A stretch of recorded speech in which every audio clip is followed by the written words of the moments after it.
In a world with way too many podcasts comes Japtalion and this guy, the podcast to end all podcasts.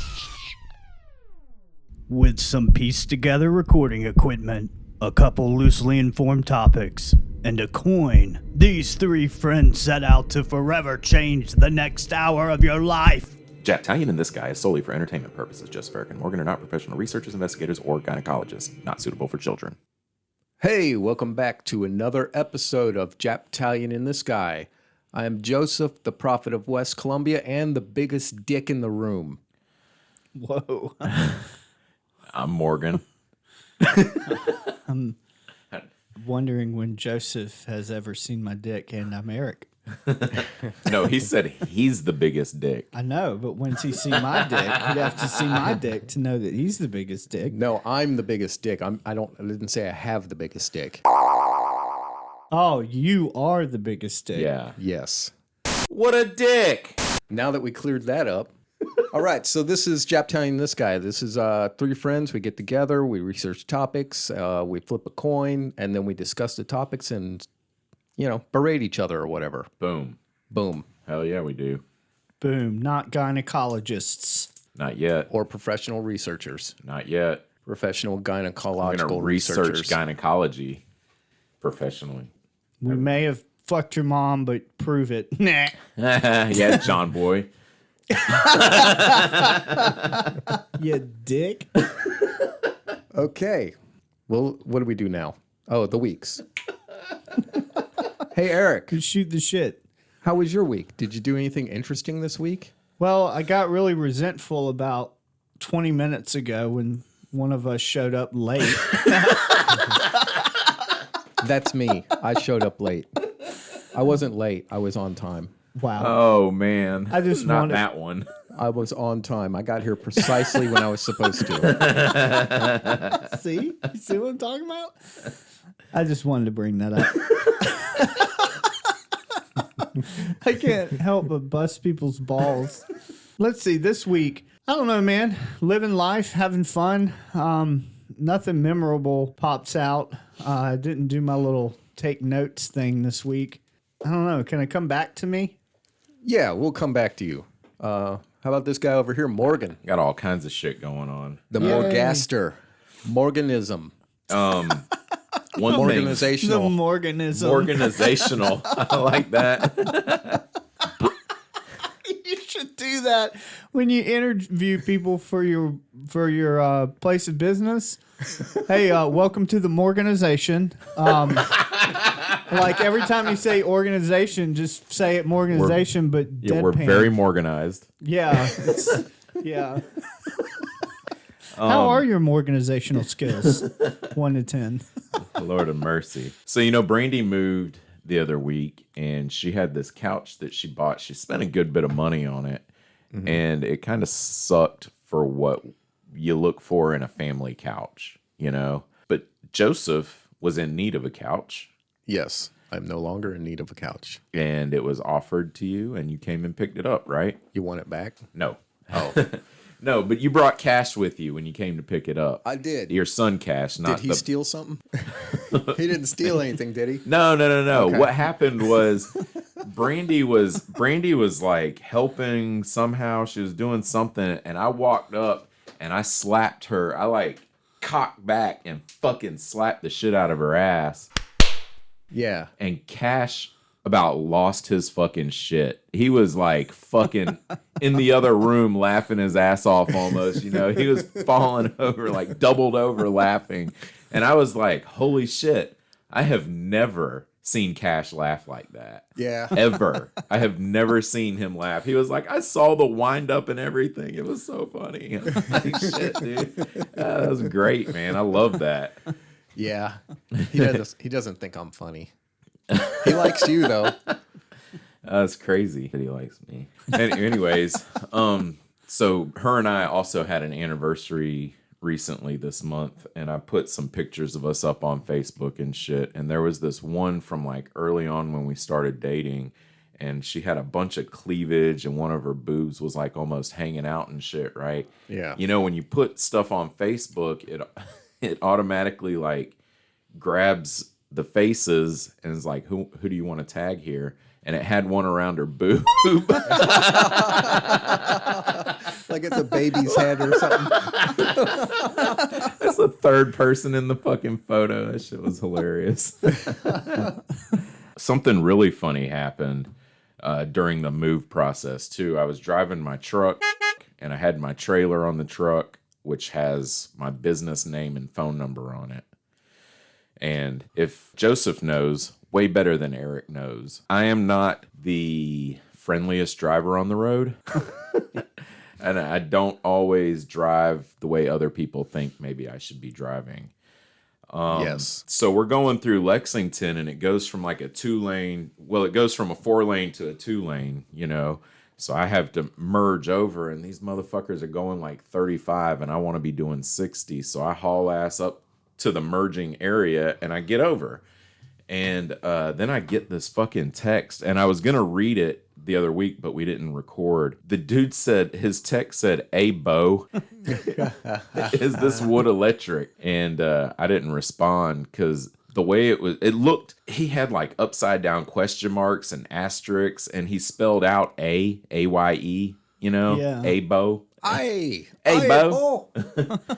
And It's Irish. And then I didn't respond because it looked like some computer aided computer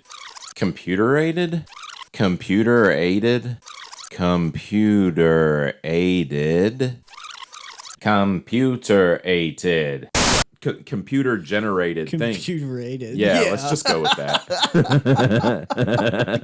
Computer-aided organization. So then he sends another text just as I'm pulling up to Brandy's house, and he's like, "You non-driving motherfucker, good thing my grandpa don't want me to go back to prison because I'd have fucking clipped your non-driving ass," and da-da-da. And I was like, shit. So I typed out this message that's like, "Hey, fuck you, dude. I don't want to go back to prison either, but I will for you, motherfucker," you know. And then I deleted it. And then I typed out this other thing like, "Hey, well, you know my number. Come find me," or whatever. You know, next time you see me, make sure you let me know it was you. And I kept deleting them.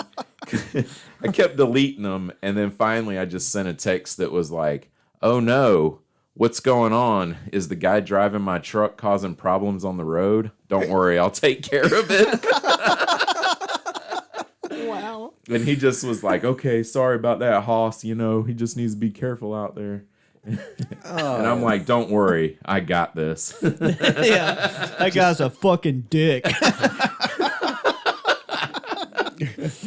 Oh man, that's all I'm gonna go over. Was that enough? Yeah. It's just probably the way it tapered off there. Now I kind of want to put my number on my car so that I can have opportunities to do shit like that. Talk shit about myself in third person. It'd be a new way to beat myself up. Because that's happened before when I used to have magnets. People would call and say, "Hey man, there ain't no need to be driving like that." And I just hang up. Like, whoops, I didn't mean to answer that. JoJo? Okay. What it was? I heard that it was. Cigar burns. Every time one of us leaves our phones on, we line up for cigar burns. We all three get cigar burns. It's the only way we'll learn.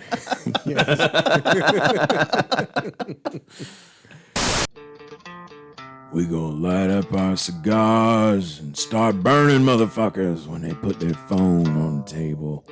That's how we do things here. Damn. So I just got a couple things this week. This past week, there was it spring equinox, right? Oh yeah, 21st summer. 21st. Yeah. Y'all get the cigars ready for Burns. Apparently, he wants to tell everybody what the date is. Yeah, I guess So drank some blood Summer solstice. and then got a pedicure. That's all I got going on. Pedicures are really fucking great. I don't know if either one of you guys have ever tried it. You've talked about it on an episode This before. is fucking amazing. I don't like people touching my feet. But you need to grow up because you're missing out. I doubt it. I don't want my feet to be softened up. I want them fucking rough and ready to kick somebody in the fucking mouth. Yeah, that's not what happens to them. They don't immediately become like, warm butter. I don't want them soft. So, she just like scoured the dead skin off of my feet because my feet look like they have scales because there's like all this dead skin on them. It's really gross.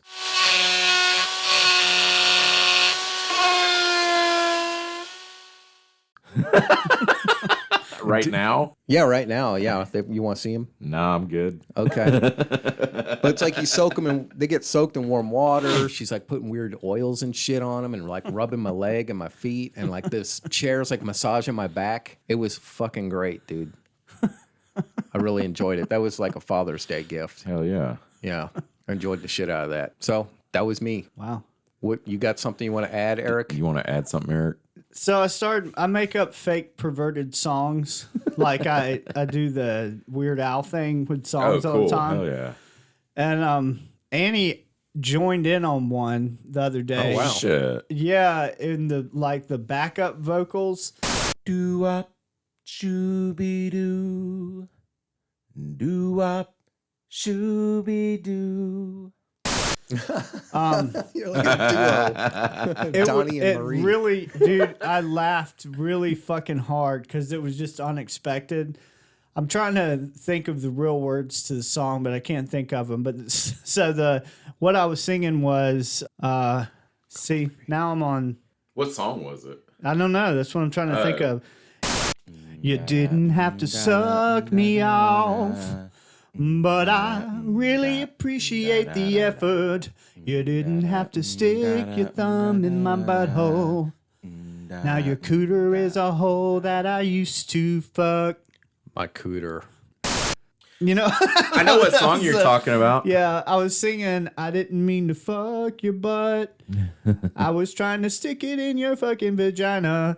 And then she came in with the back vocals, my vagina. And the shit had me laughing, and I was trying to convince her, right? Yeah, you just imagine Annie doing that. It fucking really got me. And sorry for my awful singing, but I wanted her. I was like, we could do that. We could do a duo Weird Al thing. Yeah. Make up these songs, but because of her profession, she told me the story about being in the break room, and she's like, my coworkers, think about this, Eric, my coworkers were literally talking about how taboo fucking The Office was. One of them was watching an episode of The Office. It was talking about them making fun of this guy's race, and oh my God, and it was so risque, and kids watch this, and I was like, oh. And she's man. like, yeah, when they're doing that, I'm thinking, man, if they heard my husband's show. So she's like, I can't involve myself with your comedy. She appreciates it. She lost her shit yesterday in the car. That's my favorite, is her. And I wasn't even involved in the piece she was laughing at. It was the commercial from the last show we produced. The Shrink-a-Sack. The Shrink-a-Sack, dude. She was laughing her fucking ass off at that shit. Fucking that's cool. sound effects.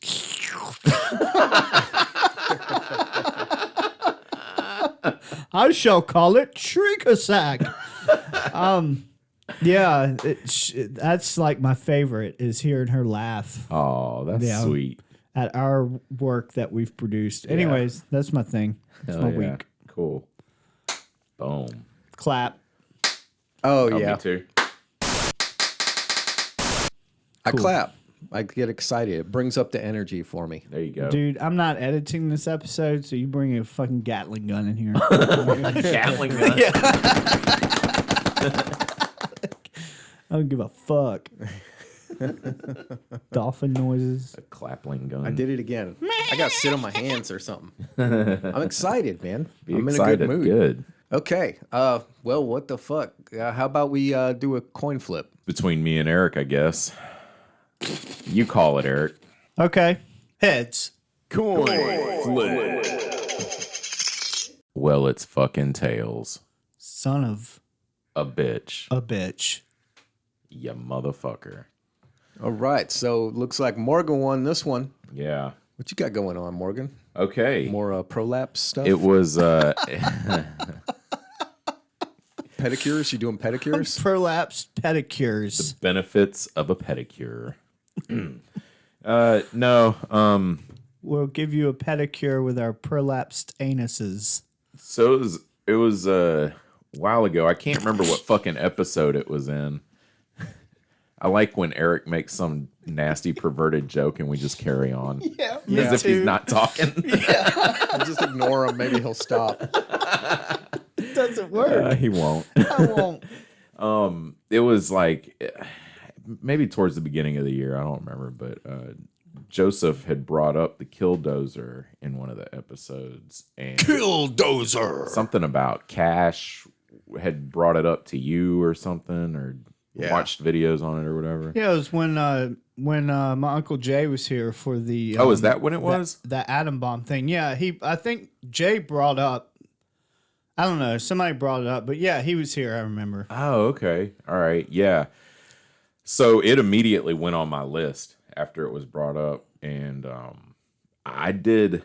other week I was just like, yeah, I'll go ahead and do Killdozer. So I started researching it, and I watched some news clips. Well, I did way more research than I thought I was going to do on it, and I'll wait till after we come back. From break this is to dive exciting. into it. Yeah. The real scoop on Killdozer, Yeah. American hero. No. Killdozer, American hero. There's a lot of people like Joseph on the internet. All right, well, let's take a break and we'll be back. Just kind of trailed off. After this. Hi, I'm Morgan Wood. You might remember me from that middle school Christmas play, Hubbub Under the Tree, or the crazy podcast Japtalion and This Guy. Today, I want to talk about my growing business, Wood Electric. Wood Electric started out 12 years ago as a sole proprietorship, and today, we've moved into becoming an organization. A Morganization. That's right. There have been loads of Morg employees applying for work. All work vehicles are clean and Morganized daily. Even our hours are changing, where you can get us Morgan noon and night. And as a finishing touch, we've changed our slogan from getting you turned on to giving you a morgasmic experience. So call now, 1-8-blah-blah-blah-blah-blah-blah-blah-blah-blah-blah-blah. Or email at woodelectric@elonisasking-for-money-again.com. All right, and we're back from whatever the hell that was. All right, so we're back with Morgan, who's covering Killdozer, American Hero. God, that is not the title. That is not the American Hero. This guy was a lunatic. Killdozer, savior that of the is. city. Dude, I'm kind of thinking there's a lot of ammunition that it could be the American hero, right? Well, I don't actually know anything about Killdozer other than the limited amount of information from YouTube, which is like this insane, totally America type activity happening. Well, just from calling him a lunatic, I feel like half of America would vote for him. Okay. That's logic. Yeah. Aye. Okay. And I think you're probably right. Yeah, there's, like I said before the break, there's a lot of people on the internet that hold that sentiment, YouTube, old blogs and stuff back when that was a thing. I mean, just people that are like, the government did him wrong and he was just, pay back to the government, blah, blah, blah. The government. Yeah. The truth is the guy was a government guy. He was an Air Force retiree. Like I said, I'd looked it up, right? And I get the Wikipedia search, which I have some Wikipedia stuff. Everyone must cite their sources. I watched news broadcasts from Colorado from that time on YouTube. I watched Netflix has a series, or not a series, it's a movie they made about it called Treads. And wow. it's a documentary. So they interview a bunch of people and stuff, and they have footage. They play the tapes because he made cassette tapes as he was building the Killdozer. And then he put it in a fucking bag and sent it to his brother in South Dakota. And his brother sent it to the FBI after everything occurred. And they had like his girlfriend, just a whole bunch of people on there. Why does stuff like this always involve somebody out in like Minnesota or, you know? Because Yeah. those people are Fucking still Montana. free. They're still free. Okay. So more so, it seems to me, then I listened to this podcast, and I've listened to this podcast, this particular show or episode probably like 4 times now. And it's by Dan Cummins, and I want to give him a shout out. Oh, Dan Cummins. Yeah. Oh. The name of this particular podcast show that he has, because he's got 3 of them. The name of this one is called Time Suck. And that's Dan. Dan Cummins. Oh. I bet he's never heard that joke before. Yeah, I'm that guy. Hey, how's the weather up there? Bet you play basketball. Dude, I love making fun of people like their names as adults that people made fun of them when they were in grade school and then bring it back up so they can relive their Trauma. Everybody wants to feel like a child again sometimes. Yeah. I'm doing them a favor. I'm sorry if some of my research, this is to Dan Cummins. Sorry if some of my research sounds like some of your research, but it is. I have never heard you apologize for anything ever. Yeah. That was weird. He apologized to me on episode once, you liar, Yeah. You were right here. for calling me fat. Yeah. Hey, remember that one episode? He's like, "Hey, Eric, you fatty, fat fuck." Sorry. Sorry, but you're fat. Sorry, you fat, you sweaty fuck. Don't you remember? God, I feel like I would have remembered that. Let's see. Let me kind of skim through some of this Wikipedia bullshit before I get into the real stuff. His name was Marvin John Heemeyer. He was born in 1951 in Castlewood, South Dakota, which is a small town. See, this whole thing is kind of more than it's man versus government, you know? It seems to be more of outsider versus small town community. Okay. You know? And so he's from a small town in South Dakota. The population was 600. That's a fucking small town. That's a small town. No shit. So he joined the Air Force. He didn't do very good in school. His multiple teachers told him that he probably wouldn't amount to anything, which is like damaging in one sense. But in another sense, it's like one of those things where if everybody's saying it, the common denominator here is you. Yeah, I think that's a thing teachers used to say. What? No, Get the fuck no outta teacher here. would say that today. No, hell no, they wouldn't say No, that. they would lose their fucking job over that Yeah. today. I kind of have a theory that I did so well in school because people always told me how smart I was. And I also theorized that part of that is due to systemic racism. Because when I was young, I was like the one white kid in predominantly black schools. Mm-hmm. And education was built more towards Euro ethnic centered stuff than it was ever built towards African American people. Yeah. Plus, that is just part of the stigma of being a minority is that you're dumb, lazy, whatever. That's always attached to the minority. Jesus. You know, it doesn't matter who they are. Yeah, it doesn't matter what the minority is or what There's country some it is. negative thing like that attached to them. Yeah. He comes armed with a master's degree and a left-leaning liberal attitude. Eric is a social justice warrior. But yeah, I've thought about that. Like, wow, I wonder if I'm really just had a lot of people boosting my ego about it. So I took more risk in doing stuff because I had more confidence in my intelligence. Because that's like one of the few things that I'm pretty confident about is that I'm a fairly You're a smart know-it-all. Yeah. Yeah. You're extremely, know-it-all. you're intelligent. Yeah, definitely. Yeah, I know some stuff and I'm a pretty quick learner. But how much of that was because I got that fostering when I was a kid, and how much, maybe this guy was sold short. Maybe he just learned a different way, or maybe he just had a dumb look on his face, or probably what the fuck ever. He could have had something that maybe we consider a learning disability that they just, back in the 50s and 60s, they just expect everybody is the same and learns at the same level if they're the same age. Well, other 10-year-olds are doing it. Why can't you, And that's just not how people work. And there wasn't enough science back then, maybe. You hit them with a belt. That's how you, if they're not learning. If they're not learning, you just beat them. You send them to the military. Which is what he did.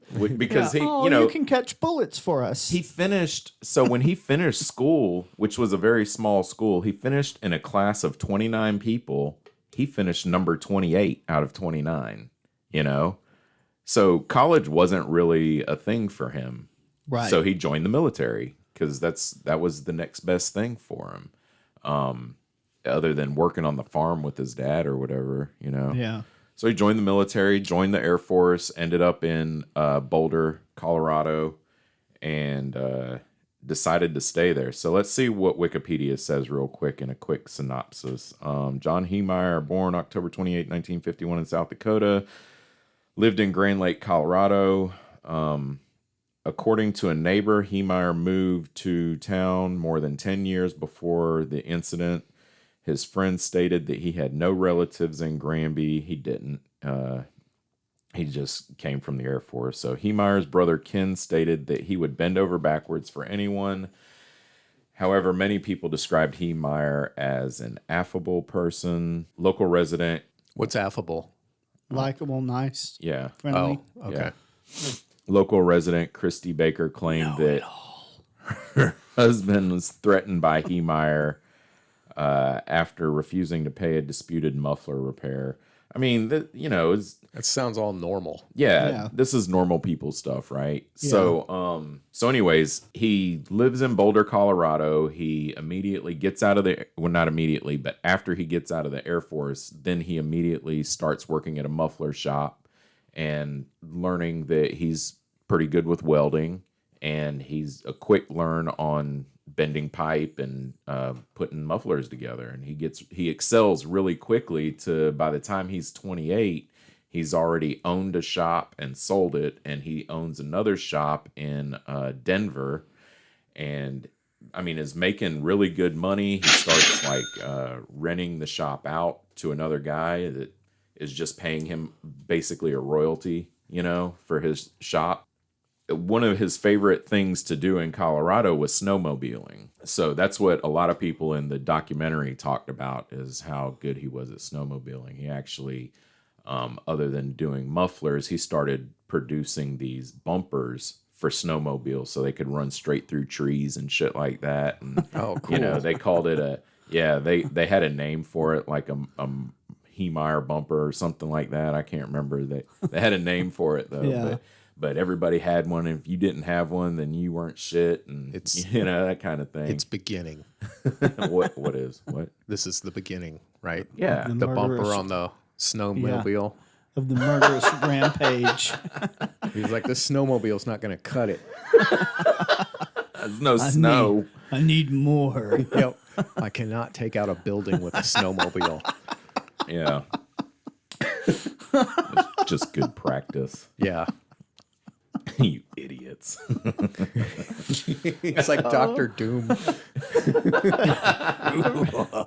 Reminds me of this really funny short bit on Family Guy where the old pervy guy that likes the young kids in town, Herbert. Eric. Herbert. Jesus. Okay. And He's chasing after Chris one day, with a middle kid. Come here, Christopher. And his hat blows off, and he starts praying, "Oh, please, God, just give me one sniff. I just need one sniff of his hat." And it comes to him, and he sniffs it, and then his eyes get real tight, and he goes, "Now I want more." Because he's an addict. Because he's an addict. That's what this reminds me of. That guy makes this snowmobile that cuts down a tree, and he's like, "Now I want more." Yeah, kind of. It seems like it, right? Yeah. So he kind of took time away from that store in Denver. He's out snowmobiling in Grand County, which is where Granby is. And Granby is the town where the incident happened, where the Killdozer rampage happened. And he's out snowmobiling pretty often, and he takes one of his friends with him. The guy's name is John Kleiner. And John Kleiner had an auto store in Boulder, I think, and they kind of shared customers. You know, his was Dr. John's Auto Care. So if somebody needed some muffler work, he'd send them over to Marv's place. So they're going down there, they're fucking snowmobiling and running down trees and shit and small wildlife. And he's like, "Hey, we should set up a shop here. I mean, we're here all the time. We should set up shop and fucking start making some money while we're here at least. We're good at what we do, blah, blah, blah." So they look and they found a piece of land that was up for auction. It had a building on it and everything. And Marv goes down by himself to purchase the land. And it was like, I think he ended up paying at the auction 42. Yes. God damn it. We're going to be covered in cigar burned fucking scabs. Son of a bitch. So this is our show now. This is oh, I thought you were answering. This is the guest for the next episode. "Hey Bob, how's it going?" Oh yeah. I thought my phone was off because I thought the power ran out on it. So anyways, Marv Sorry. Marv and John didn't come. Marv went down to the auction. He bought this land. He ended up paying $42,000 for this land. And he asked, apparently beforehand, if the previous owner was trying to buy it back or anything. And they're like, "No, it's just up for auction." Well, that wasn't true. The previous owner was trying to buy it back. And his name is Cody Dosheff. And Cody wanted to build he had sold it before, I think. And he sold it to his friend. His friend was Gus Harris. And I don't know if Gus couldn't pay it or whatever, but Gus came down with Cody to try and help him buy it back or whatever. Yeah. And I think Gus owned some of the land right around this piece of property too. So they got outbid. They bid $38,000 and he got it for $42,000. Marv Haymeyer got it for $42,000. So right after the auction, Cody comes like backstage or down the hall or whatever and introduces himself to Marv by cussing him up and down, and "You sorry motherfucker, that's my fucking property and you're stealing it from me and shit." And oh wow, it wasn't his property. It may Right. have been at one time, but it wasn't his property now. Right. And Marv's like, "Hey man, like you can get it if you give me $66,000. You can get it because I got another friend that's buying it from me for $42,000, and we're gonna build a shop and stuff." And he's Right. like, "I can't give you. Obviously I was stopped at $38,000. I can't fucking buy it for 66." And he's like, "Well, this is business, bruh. Yeah. Because it is business, right? it ain't personal. It's not personal, but Yeah, I kind of hate that people always say that. He took it personal. yeah, Well, business is personal. that's a good point. Business is personal. I take my business personally." Yeah. If your business goes out of business, does that affect you personally? Yeah. Okay. I'll say I had That's a guy. just my personal your personal thing with people saying that. It's your That's a way of personal saying, business. "Quit whining. I'm taking what you got. I'm taking what you got." Yeah, it's not because Yes. I don't like you. It's just business. Right. It's not because I don't like you, but have fun starving with your family. I just don't like your prices. Yeah, I had this guy. I had this guy, I bid a house for him, and I had done all of his fucking electrical work, and he got this 2-story remodel in like the historic area here in Columbia, down in Shandon. And it was like, go in and rewire, and I gave him a price. I always do the price. His wife, is like saying, "Oh, can't wait to get you out here." Da da da. And then I never heard anything, and I talked to the contractor, and he's like, "Oh yeah, they got so and so electric to come and do it because your price was here and their price was there, and you can't really argue that kind of difference." And I was like, "Okay." Hadn't heard from him in like 2 years. He texted me last week and was like, "Hey, do you have a ladder that can get to a 2-story ceiling?" And I was just like, "Yeah, fuck you, dude." Yeah, because it was business, and I get it. You can't argue a $5,000 difference in a job, but yeah, fuck off. Go get them to do it. They don't. You telling me they don't have a fucking ladder? Fuck them. Fuck you. Fuck everybody. Maybe that was part of the cost that they didn't want to pay. Is that you're a smaller business, a more personable guy that could come out and handle little things like that. Yeah. Like a handyman? Wow. Shit got awkward. All of our resentments just got brought up.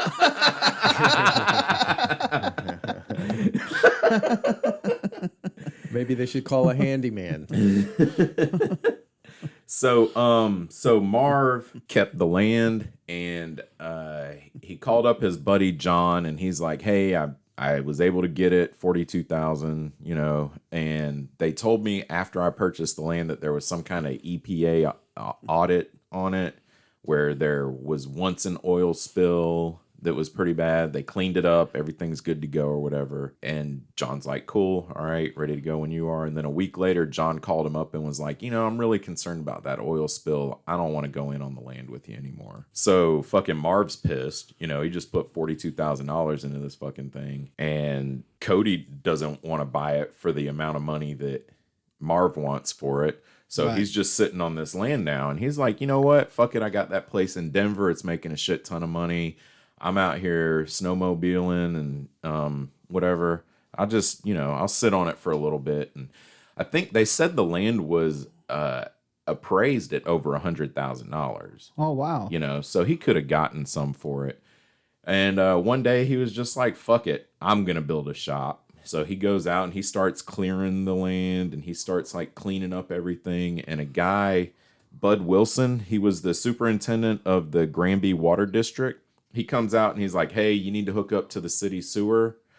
Something about their septic tank." And Marv's like, "Yeah, I think the septic tank here is actually like an old cement truck bucket, whatever, like the mixer for a fucking cement truck that was just dumping shit and piss into it." Yeah. So they were like, "Yeah, well, they said it's probably a good idea that you do that. We're having a meeting, for the city water district. You may want to come to the meeting." So at the meeting, they said that if any of his neighbors ever tie into that city sewer, then it's going to activate the sewer line for that area, and all the businesses are going to be required to tie into it. And that was just the thing. He's like, "You'll pay a small fee. You'll have to have an easement for the maintenance and stuff." Right. And That's all normal stuff. Right, exactly. That's completely normal stuff for commercial and industrial areas. Right. He didn't have the land for the easement because his shit, the way the sewer line was run, there were businesses blocking. There was one business blocking. I think it was an excavating business that Gus, what's his face, Harris owned. And then he also had like a 2-acre piece of land in front of Marv's shop. And the sewer line ran right around there. Right. So he offered Marv that 2 acres for $17,000, I think, $17,500. And Marv was like, "I really want it, but I'm going to have to get the shop up and running first, Right. Meanwhile, Gus is pissed. He's like, "Oh, you don't want it? Yeah, fuck you then."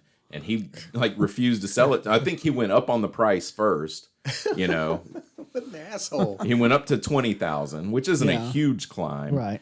For what he could have done. But and then Marv's like, "Okay, great, 20,000. He drew up contracts and sent it and never heard back. And anyways, the guy ended up selling that land to Cody Doshev, the guy who Marv bought that land out from under, the other land, Yeah. Okay. So Cody wants to build a cement shop because that's what he had there before. He wants to build his cement shop and have like an indoor batch plant and shit. And, you know, Marv tries to get people on board. Hey, this is going to be a bunch of dust. And, you know, I got customers with vehicles over here, whatever, and tries to get some of the neighbors on board. And the neighbors are like, nah, we're good. We don't want any part of your bullshit. The thing is, Marv is an out-of-towner. And a lot of these people, what Wikipedia says about the town of Granby is that a lot of the residents there are ancestors to original pioneers that settled the land, you know? Huh. Yeah. So They've been there a while. their families have definitely been there, and it's a thing. If you go to a small town and you fucking, you know, people know your grandfather and those people that knew your grandfather remember your great grandfather and how he whatever opened the mom and pop shop down there. Yeah, yeah. All that shit makes a difference to these small town folks. And here comes, I don't know if they looked at him like he was a city slicker because he was coming from Denver at the time, but they didn't know he grew up in fucking Castlewood, South Dakota. Right. City slicker. Yeah. You coming up in here, you old shitty slicker. Well, plus the guy that he pissed off inadvertently, that was one of the small town guys, right? Yeah. So he talks to his friends, I'm sure. So Oh, yeah. everybody probably was just like, hey, don't fuck with this guy. Yep. You know, even if they didn't particularly not like him, just loyalty to their friend would have just steered them clear of him. Right, exactly. Somebody that they've known since high school or something. Right. Yeah. Fuck their sister. This guy fucked my sister. Now I can't get his face out of my head.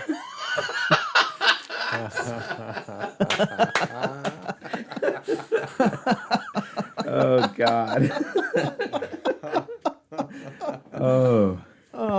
We got a lot of if people who are listening, if you're still listening, we have a lot of references to past stuff. So if we start giggling about something and you're unsure, listen to our older episodes.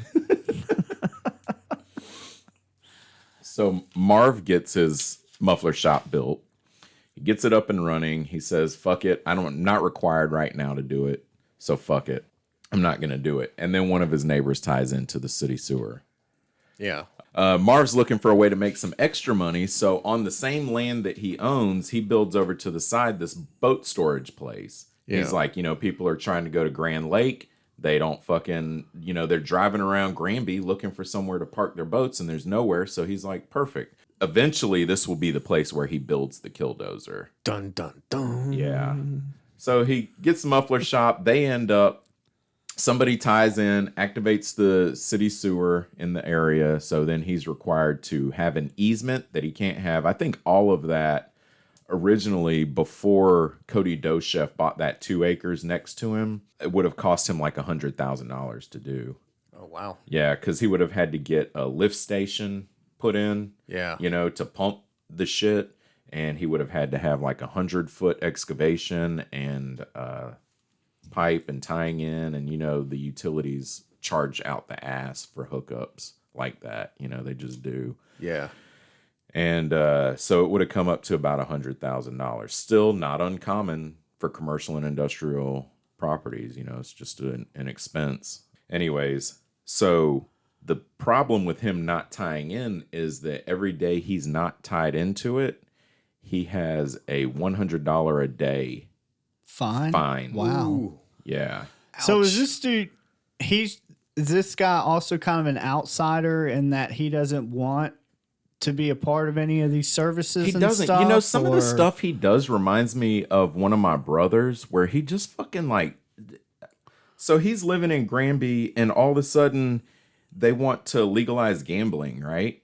So he's like, nah, legalized gambling leads to more alcohol, more crime, you know, just all kinds of stuff that it does. But he's making a big stink about it. He writes this letter to the editor. The editor fucking publishes his letter and shit. And he thinks that the editor is trying to make fun of him or something. And he fucking loses his shit. He prints his own fucking tabloid editorial that's like 3 pages and goes and starts handing it out to people in the streets and stuff. And they're like grabbing it from him and throwing it directly in the trash because, What the fuck? Who are you? Yeah. You know? So he's got a chip on his shoulder. Right, but Just for no saying- reason. for no reason. For no reason. Yeah. The gambling shit doesn't affect him. He just Right. wants to fucking make a fuss, Yeah. you know, for no fucking reason. Anyway, so that's kind of the thing. Whenever he had to write a check for his fine, he fucking wrote it in the memo section for the cowards in Granby. Wow. And they sent it back and they were like, hey, this check's wrong. You're going to have to rewrite it. And, Wow. Yeah. Who would have guessed? Murder machine. So eventually he ends up trying to sell the property to Cody Dochef eventually for, I think at first it was like $175,000 or $150,000, something like that. And then he went up to $275,000.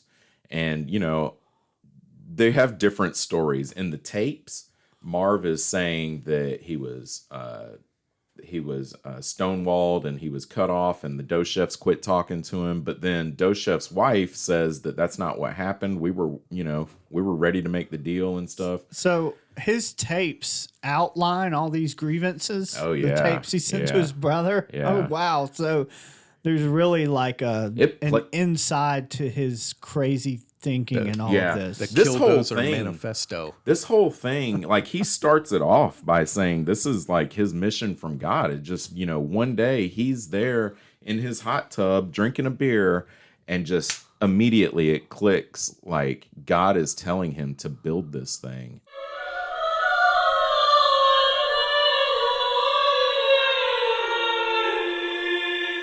And run the city over. Wow. And so what he does is he ends up selling his muffler shop to the sanitation department, right? For $400,000-$500,000, something like that.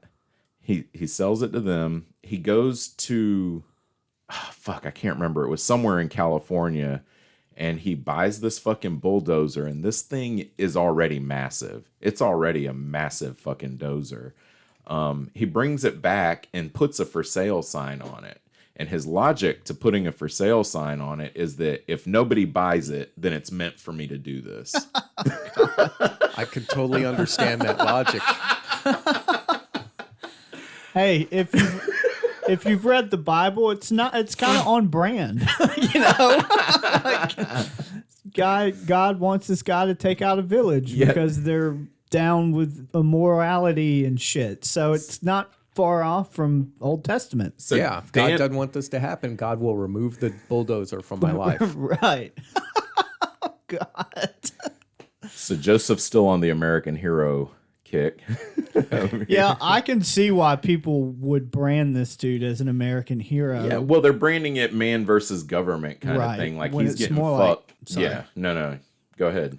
It's more like mental illness versus. It is.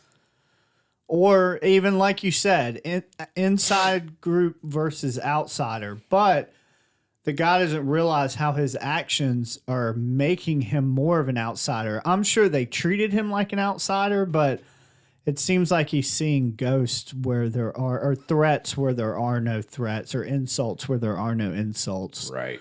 And people who act like that in a combative manner get pushed further away. Dude, that in essence, that explains my mom's mental illness. Is she sees insults and threats where there are none, Yeah. and treats you accordingly. But you never meant to insult her, so you're like, what the fuck are you talking about? And no other rational person would see this as an insult. So it kind of sounds like a little bit of that's going on with this dude. Yeah. Oh, yeah, I'm sure. I mean, the whole thing with him and the newspaper editor, like the newspaper editor printed his, if anything, nothing legally, obligated him to print the fucking letter. He did it because the guy sent in a letter and he was like, oh, cool. Well, let me let the public know what this guy thinks, Right. And then to kind of smooth things over, the editor even said he would print an article about the muffler shop once it opened. And he kept going up there to meet with Marv, and Marv was off fucking snowmobiling and shit, So he never got the fucking article printed, and Marv took that as an attack. Yeah, you gotta work on your PR. You lied about printing an article about the muffler shop, So then he gave him a whole Yeah, it's mental illness. then he gave him a whole free ad. Like a free ad in the newspaper for the muffler shop. He just gave it to him. He's like, you know what? Here, I'll give this to you, man. And Marv's like, no, you hate me.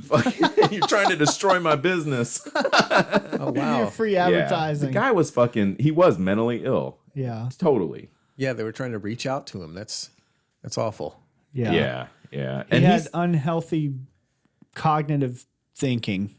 He said in his tapes that, this is the reason God always allowed him to be successful, because he had a few successful businesses, right? Between muffler shops, and there was another one in Denver that he had. He says God allowed him to be successful so that he could buy this bulldozer, and he put the for sale sign on it, and nobody fucking bought it, of course. So when he sold the land to the sanitation department, he said, the only thing is, I want the boat storage. And he said, I need it because I need to build my Killdozer in there. You guys didn't hear that, did you? I'm not building anything. Yeah, they were like, excuse me? Well, this kind of started off as a success story because he did have early successes, even though he wasn't very successful in school. And he had some teachers let him know, like, you're probably not going to amount to much. He did. He took what he was good at and he became successful at it, which is supposedly the American dream. Then he just got a little tied up with death. Also, the American dream. Yeah. I mean, dude, we're the most crazy warring shit, nation on the face of the earth. Oh, okay. All right. We will totally build a Killdozer at the drop of a hat and then put it on the internet and talk about how great it is. Yeah. Go run a town over with it while we drop pamphlets on the town, letting them know we're liberating them.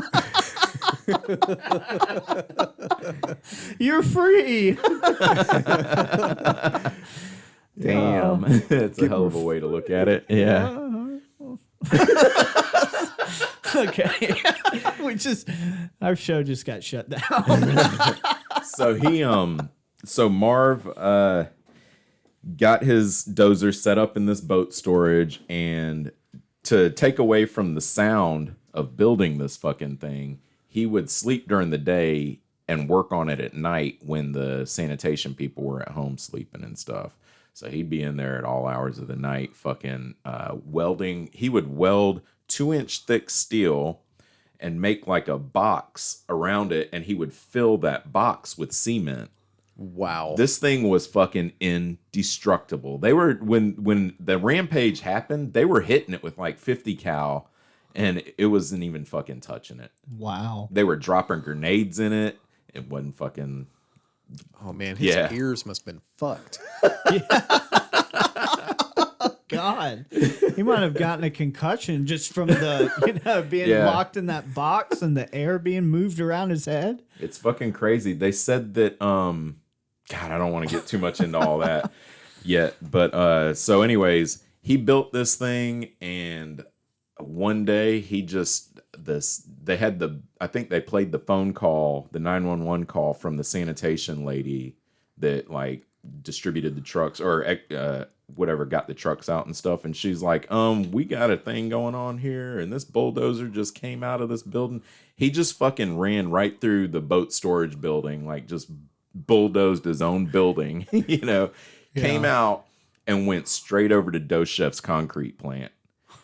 And just started fucking taking walls out, and they're like grabbing guns, because this is like country life out there in Colorado. Yeah. So they're grabbing up guns and they're shooting at this fucking thing, and nothing, absolutely nothing. He fucking starts running over towards them. He's got a 50 cal inside it, and he built these little tiny portals for the barrel to go through.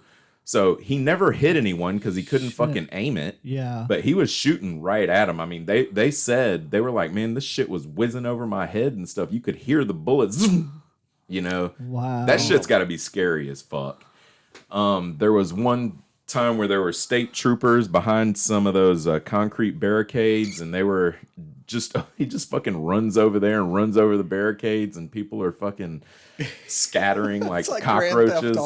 Yeah. Holy shit. He tears down that building. He goes over to to fucking the Harris's excavating company, tears down their building. They try to get a earth mover over there to fucking battle. He just fucking runs that thing over.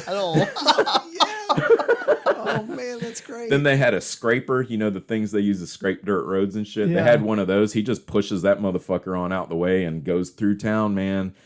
And so the police department acted proactively, and they did a reverse 911 call to the businesses in the area. And they were like, hey, you need to get everyone inside. And then he goes to town hall and fucking starts, whenever he's coming to town hall, they were like, oh shit, reverse 911 call again. Get everyone out, like fucking evacuate the town. So he runs down the fucking city hall. He, I think, ran down like the newspaper place. He fucking ran down a few small businesses. And the one that got him was, it was a fucking hardware store. And I can't remember the name of it now. But he ran through the hardware store and didn't realize that by this time his radiator had started leaking too. There was shit all in the road and stuff.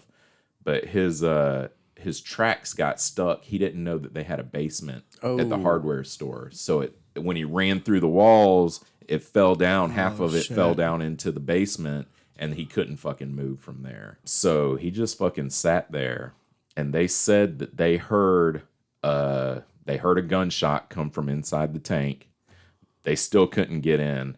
They got a SWAT team over there and set up explosives and could not fucking couldn't budge the motherfucker at all. Wow. Yeah, three bombs they tried to set off, to small explosives to open it up, and they couldn't get in.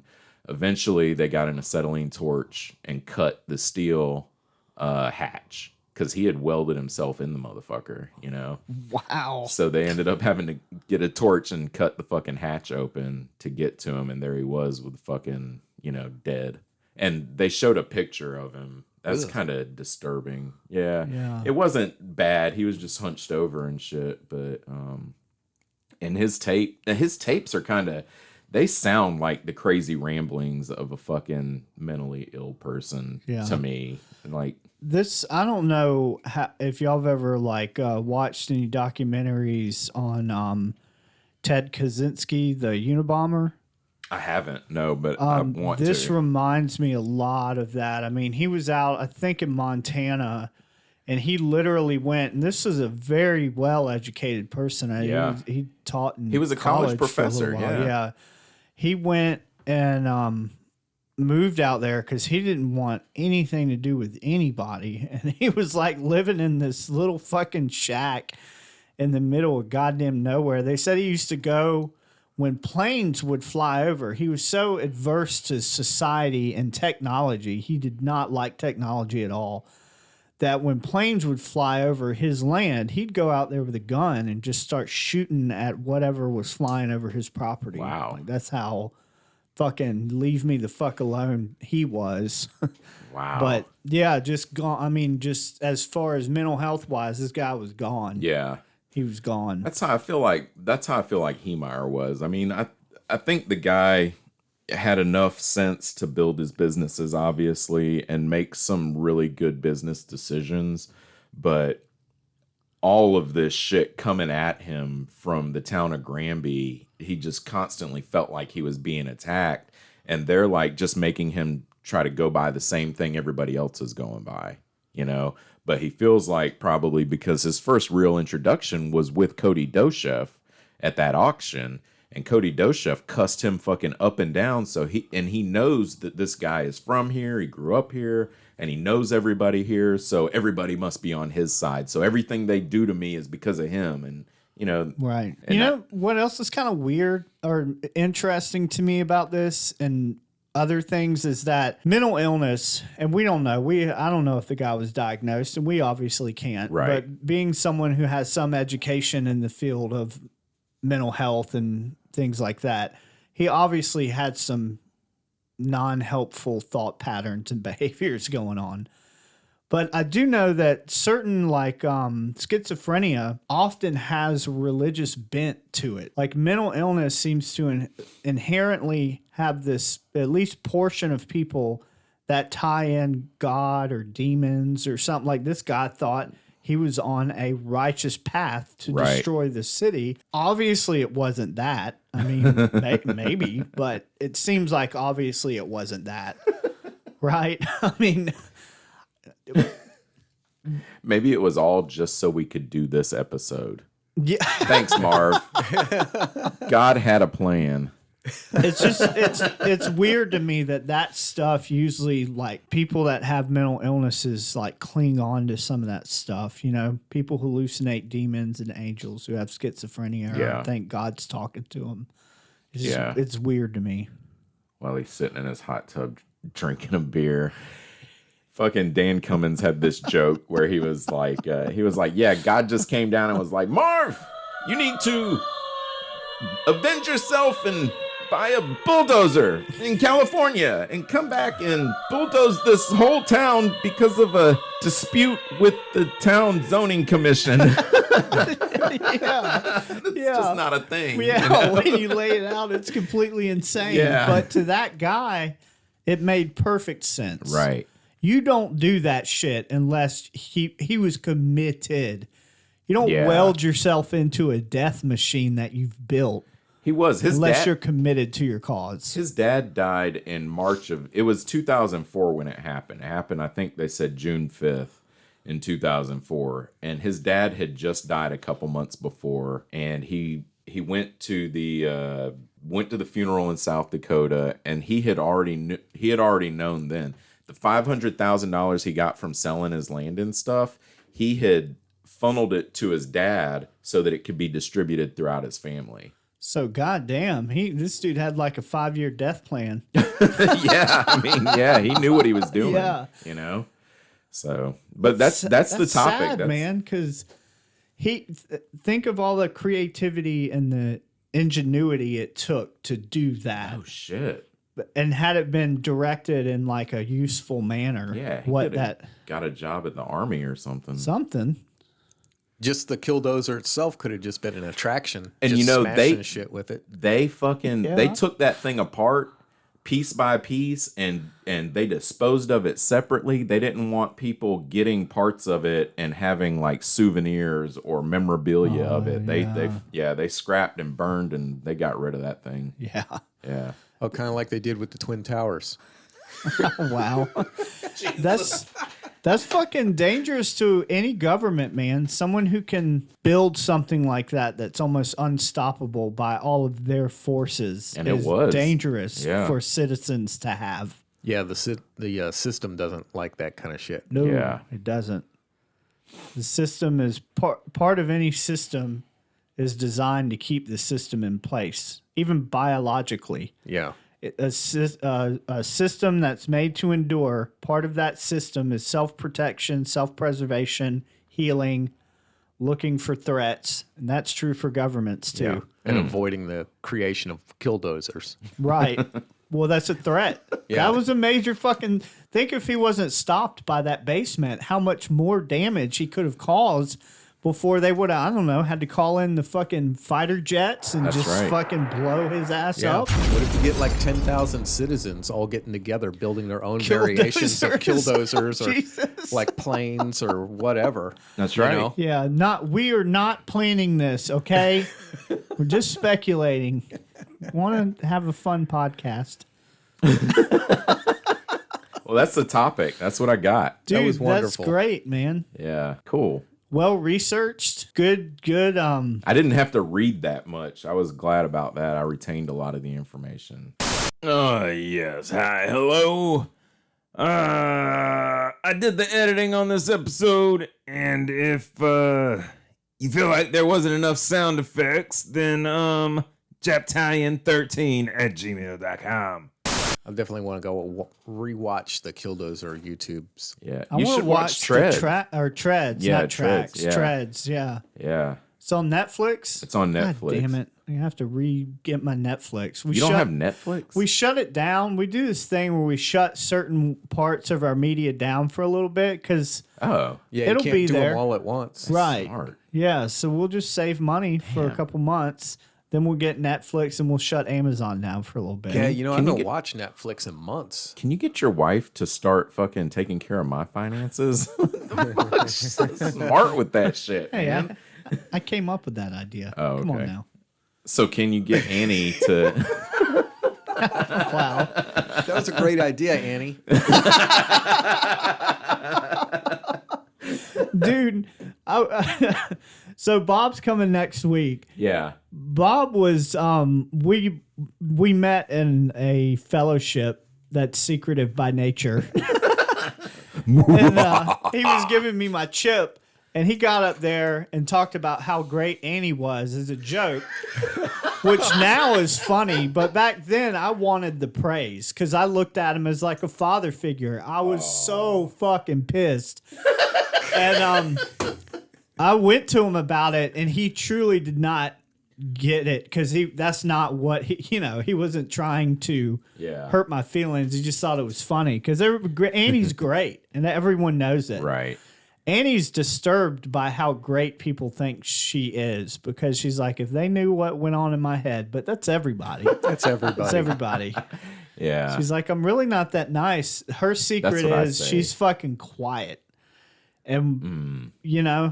when she doesn't like something, she doesn't feel the need to fucking tell everybody about it, which is what makes a good personality. She just goes and murders some cats from the neighborhood. Maybe. Maybe. Maybe that's what that room under the house is for.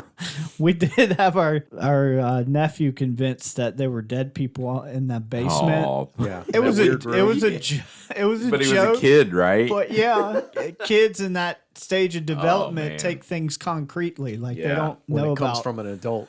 Yeah, so he was afraid of the basement. Oh. Annie, no, that was totally me. Another one of Eric's fine ideas. Yeah. Not like Annie's idea about the media stuff. Wow. All right. I'm good. All right. Cool. Well, that was a good topic. All right. So have a good evening. Or a good morning. Or a good fuck fest, you sluts.